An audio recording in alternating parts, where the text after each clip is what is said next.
میں نے عرض کیا کہ یقین کا بگڑنا اللہ سے بدگمان کر دیتا ہے، یقین کا بگڑنا اللہ سے بدگمان کر دیتا ہے، یقین کا بگڑنا اللہ سے بدگمان کر دیتا ہے۔ بدگمانی یہ ہے، بتاؤ بدگمانی کیا ہے؟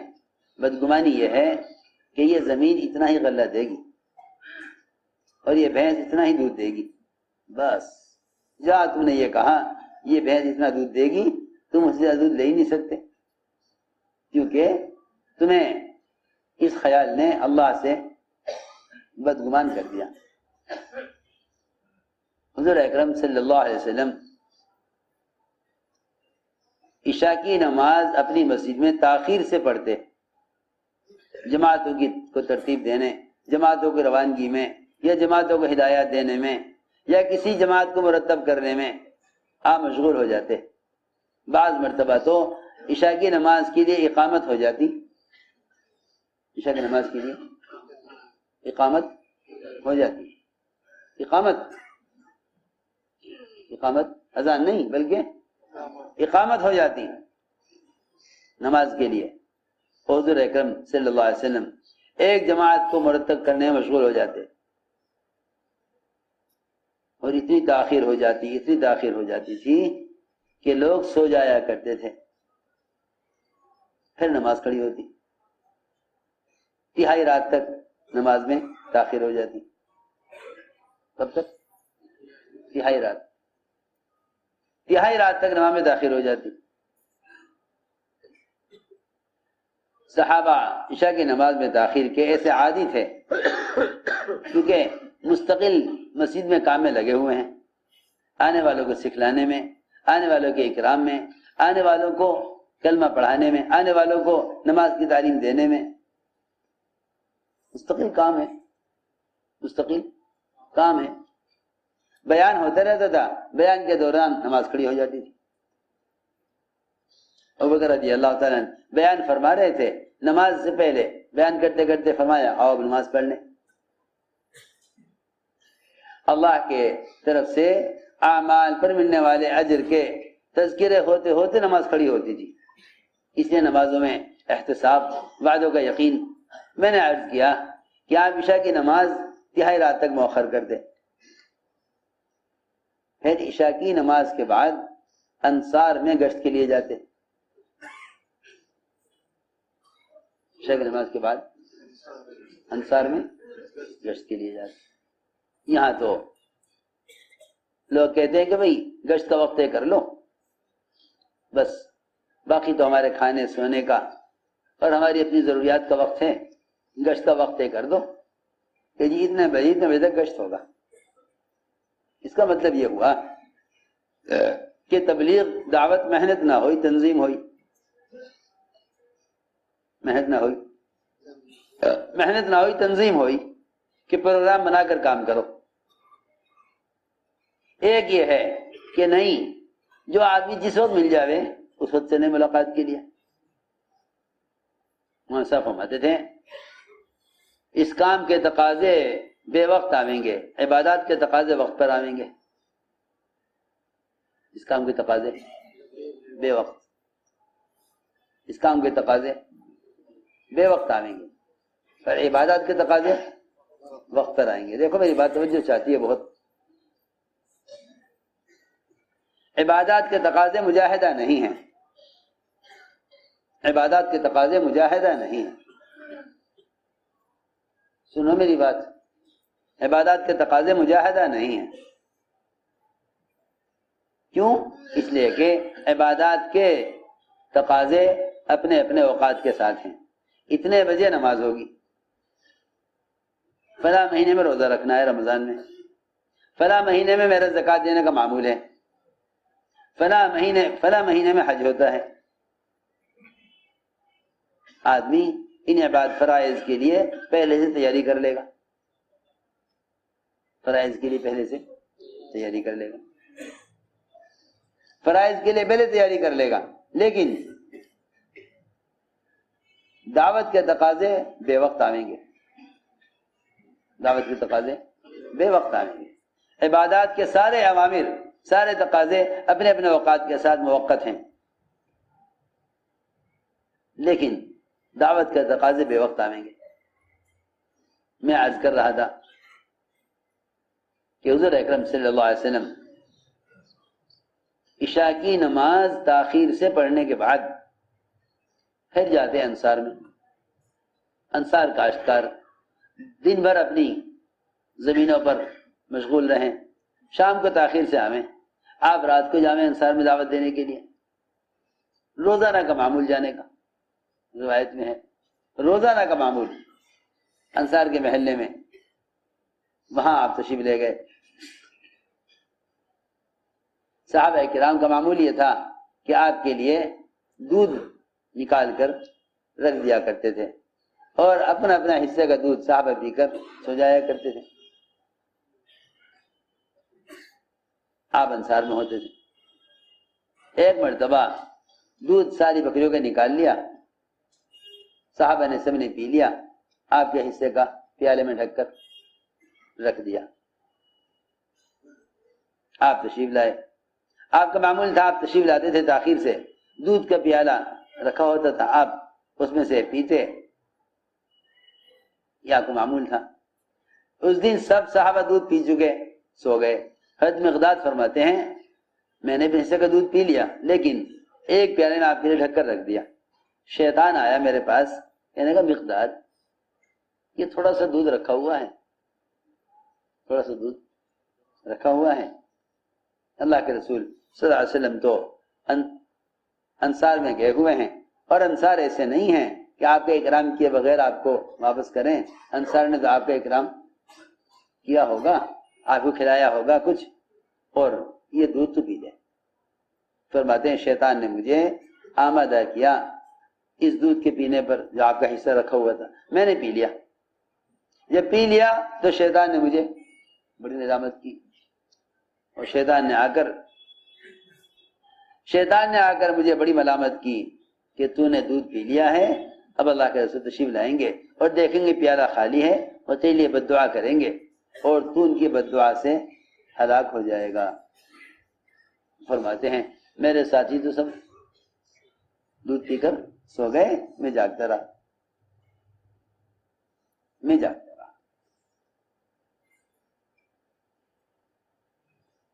آپ تشریف لائے، سیدھے پیالے کی طرف بڑھے، پیالہ کھولا تو خالی۔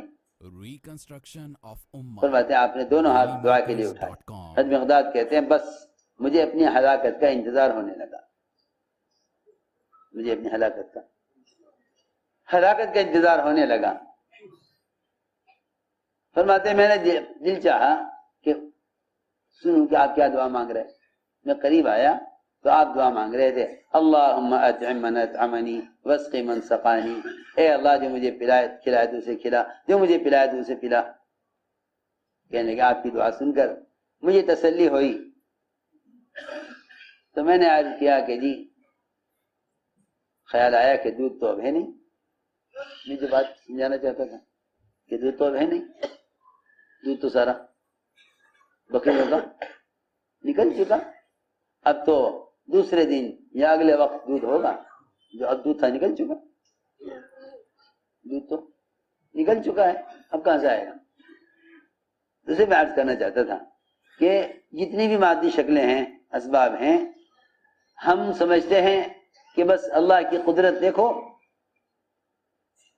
زمین سے غلہ اور جانور سے دودھ، یہ اللہ تعالیٰ کی قدرت کے تعارف کے لیے ہے، قدرت نہیں ہے، قدرت کے تعارف کے لیے ہے۔ ہم خون اور گوبر ان کے درمیان سے دودھ نکالتے ہیں، یہ ہم اپنے قدرت کے تعارف کے لیے کر رہے ہیں، قدرت کے تعارف کے لیے ہے، یہ استفادے کے لیے نہیں ہے، قدرت کے تعارف کے لیے۔ ایک قدرت کا تعارف ہونا، ایک قدرت سے استفادہ ہونا، فائدہ اٹھانا۔ ہم یہ سمجھے کہ بس یہ فائدہ اٹھانے کا ذریعہ ہے، نہیں، یہ تو قدرت کے تعارف کے لیے ہے کہ ہم ایسی قدرت والے ہیں کہ ہم گوبر اور خون کے درمیان سے دودھ نکالتے ہیں، جس میں خون کا گوبر کا کوئی اثر نہیں ہوتا، نہ بدبو کے اعتبار سے، نہ رنگ کے اعتبار سے. یہ تو اللہ تعالیٰ کو پہچاننے کے بے شمار اسباب اور ذرائع ہیں، اس سے اللہ تعالیٰ کو پہچانا جائے. کیونکہ بنا ہوا بنانے والے کے تعارف کے لیے ہے، بنا ہوا بنانے والے سے فائدہ اٹھانے کے لیے نہیں ہے. یہاں آ کر دھوکہ لگا ہے. لوگ سمجھتے ہیں بنا ہوا بنانے والے سے فائدہ اٹھانے کے لیے ہے، حالانکہ بنا ہوا بنانے والے کے تعارف کے لیے ہے.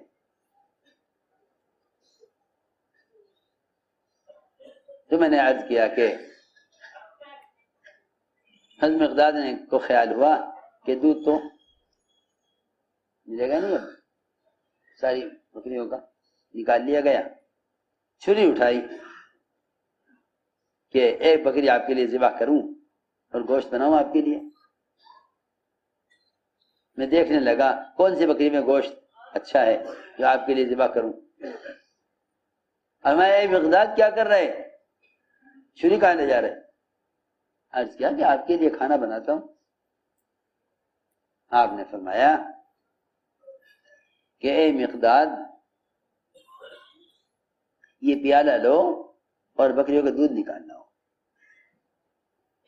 دیکھو میرے دوستو عزیزو، یہاں یہ بات سمجھنی چاہیے کہ ظاہر کے خلاف ہونا صرف نبی تک محدود نہیں ہے. حضور اکرم صلی اللہ علیہ وسلم نے صحابہ کو اعمال کے ذریعے ظاہر کے خلاف مدد لینے کا عادی بنانے کے لیے صحابہ سے یہ کام کرائے ہیں. صرف اس لیے نہیں کہ ان معجزات سے صحابہ نبی کو پہچان لیں، کیونکہ نبی کو معجزات سے جان لینا یا پہچان لینا یہ تو ان کفار کے لیے اتمام حجت کے لیے ہے کہ اگر تم نے نبی کو معجزات دیکھ کر بھی نہ پہچانا تو عذاب جلدی آ جائے گا اور اللہ تعالیٰ کی طرف سے حجت تام ہو جائے گی. معجزات تو اتمام حجت کے لیے ہیں، کہ تم نبی کو معجزے کے باوجود بھی اگر نبی نہیں مانو گے تو پھر اللہ تعالیٰ کی طرف سے عذاب یقینی ہو جائے گا کفار کے لیے. میری بات توجہ سننی پڑتی ہے بہت. معجزات کا مطلب صرف اتنا نہیں، ظاہر کے خلاف نبی کے ساتھ ہونا صرف اس لیے نہیں کہ تاکہ مسلمان نبی کو پہچان لیں، نہیں، بلکہ ایمان والوں کو تو اعمال کی قوت بتلانے کے لیے ظاہر کے خلاف ہوا، اور غیروں کو نبی کے تعارف کے لیے نبی کے ساتھ معجزات کیے ہیں، تاکہ غیر اگر معجزات کے باوجود بھی نبی کو نہیں مانتے تو پھر اللہ کی طرف سے عذاب جلدی آ جائے گا. یہ تھی بات. مسلمان یہ سمجھا کہ بس ہمارے لیے بھی نبی کے معجزات یا نبی کے ساتھ ظاہر کے خلاف یا ان کی چیز میں ضرورت سے زیادہ برکتیں یہ سب صرف نبی کے تعارف کے لیے ہیں. ایسا نہیں ہے، بلکہ انبیاء اور اولیاء کے ساتھ ظاہر کے خلاف ہونا وہ صرف انبیاء اور اولیاء کے تعارف کے لیے نہیں ہے، بلکہ ان کے اعمال کے تعارف کے لیے ہے. ہماری بات توجہ سے سننا، ان کے اعمال کے تعارف کے لیے ہے، صرف ان کی ذات کے تعارف کے لیے نہیں ہے. کرامات اولیاء اولیاء کے تعارف کے لیے نہیں، کرامات اولیاء عمل کی قوت بتلانے کے لیے ہیں. کرامات اولیاء عمل کی قوت بتانے کے لیے، کرامات اولیاء عمل کی قوت بتلانے کے لیے کہ اللہ تعالیٰ نے عمل پر کیا کیا، اللہ نے عمل پر کیا کیا. عمل کی قوت بتلانے کے لیے کرامات اولیاء ہیں. عمل کی قوت بتلانے کے لیے کرامات اولیاء ہیں. لیکن اس زمانے میں جب یقین بگڑ گئے، یقین کا بگڑنا یہ ہے کہ آدمی اپنے عمل سے زیادہ دوسرے کے عمل کی برکتیں دیکھے.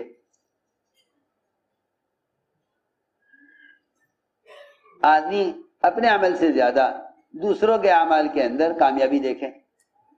ہماری بات توجہ سننا، یہ یقین کا بگاڑ ہے. جب یقین بگڑ جاتے ہیں تو آدمی اپنے عمل سے مایوس ہو کر دوسرے کے عمل سے کامیابی لینا چاہتا ہے.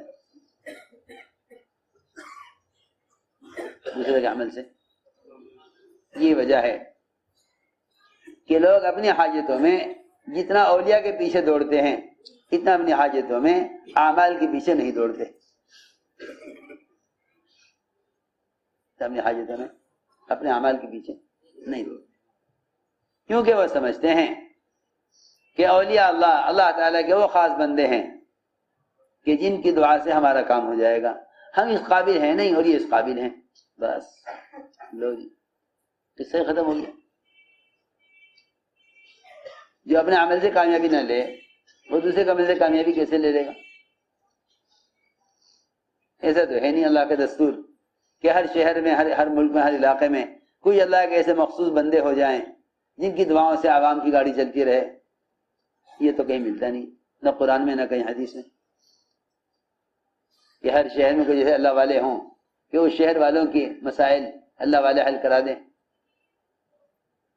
ایسا کہیں بھی نہیں ہے. وہ جب اپنے اعمال سے یقین ہٹ جاتا ہے تو پھر آدمی دوسرے کے عمل کی قوت، دوسرے کے عمل کی برکت سے خود فائدہ اٹھانا چاہتا ہے.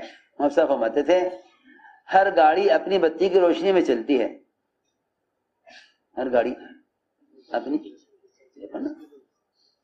ہر گاڑی کے آگے کیا ہوتی ہے؟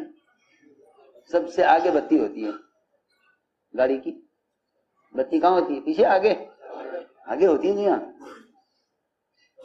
پیچھے نہیں ہوتی، آگے ہوتی. پیچھے تو ہلکا سا اشارہ ہوتا ہے دائیں بائیں مڑنے کے لیے، انڈیکیٹر پیچھے لگا دیتے ہیں، ورنہ اصل لائٹ تو آگے ہوتی ہے. یسعی نورہم بین ایدیہم، نورہم یسعی بین ایدیہم، دونوں جگہ فرمایا قرآن میں کہ اعمال میں وہ دوڑتے ہیں اعمال میں جن کے عمل کی روشنی ان سے آگے چلتی ہے. ہر گاڑی اپنی بتی کی روشنی میں چلتی ہے، اس لیے ہر عمل کرنے والا اپنے اعمال کی روشنی میں آگے بڑھتا ہے، اپنے اعمال کی روشنی میں آگے بڑھتا ہے. ورنہ وہ لوگ خسارے میں اور وہ لوگ اندھیروں میں کھو جائیں گے جو دوسروں کے عمل کی روشنی لینا چاہیں گے. وہ یہ کہیں گے انظرونا نقتبس من نورکم، انظرونا نقتبس من نورکم. وہ یوں کہیں گے اللہ والے سے کہ بھئی دیکھو ذرا تم آہستہ چلو، ہم بھی تمہاری روشنی میں چل رہے ہیں، ہمارے پاس تو روشنی ہے نہیں، ہم بھی تمہاری روشنی میں چل رہے ہیں. آپ دیکھ لیجئے ذرا کسی مین روڈ پر یا کسی ہائی وے پر اگلی گاڑی کی بتی ہے، پچھلی گاڑی کے پاس بتی نہیں ہے، یہ چلے گی اس کی روشنی میں؟ جی ہاں، وہ تو اپنی روشنی سے رفتار پکڑے گی اور تیز چل کر آگے بڑھ جائے گی. اور اگر کسی موڑ پر مڑ گئی تو یہ تو بالکل ہی اندھیرے میں کھڑے رہ جائیں گے. ہاں جی ہاں، قرآن نے کیسا اچھا نقشہ کھینچا ہے ان لوگوں کا جو دوسروں کے اعمال سے برکت لینا چاہیں. اس لیے اس زمانے میں مسلمان بجائے مجیب الدعوات کو تلاش کرنے کے مستجاب الدعوات کی تلاش میں ہیں. اسی تلاش میں ہیں. ہاں پوچھتے ہیں کہ بھائی آج کل دنیا میں مستجاب الدعوات کون ہیں؟ بھائی بتاؤ ذرا، تاکہ ان کے پاس جائیں ان سے کہیں دعا کے لیے. آج کل مستجاب الدعوات ایک صاحب آئے، کہنے لگے کہ آپ کو معلوم ہے کہ آج دنیا میں کون بزرگ، کون اللہ والے ہیں ایسے جو مستجاب الدعوات ہوں؟ کیونکہ سنا ہے کہ ہر زمانے میں ایک ایسا آدمی ہوتا ہے جس کی دعا اللہ کے ہاں قبول ہوتی ہے. کہنے لگا جی بتا دو اس وقت مستجاب الدعوات کون سے بزرگ ہیں؟ میں نے کہا یہ تو ہمیں معلوم نہیں کہ مستجاب الدعوات کون ہے جس کی دعا اللہ کے یہاں قبول ہوتی ہو. ہاں یہ ضرور معلوم ہے کہ مجیب الدعوات کون ہے. یہ ضرور معلوم ہے کہ مجیب الدعوات کون ہے، یعنی دعاؤں کو قبول کرنے والا کون ہے. اللہ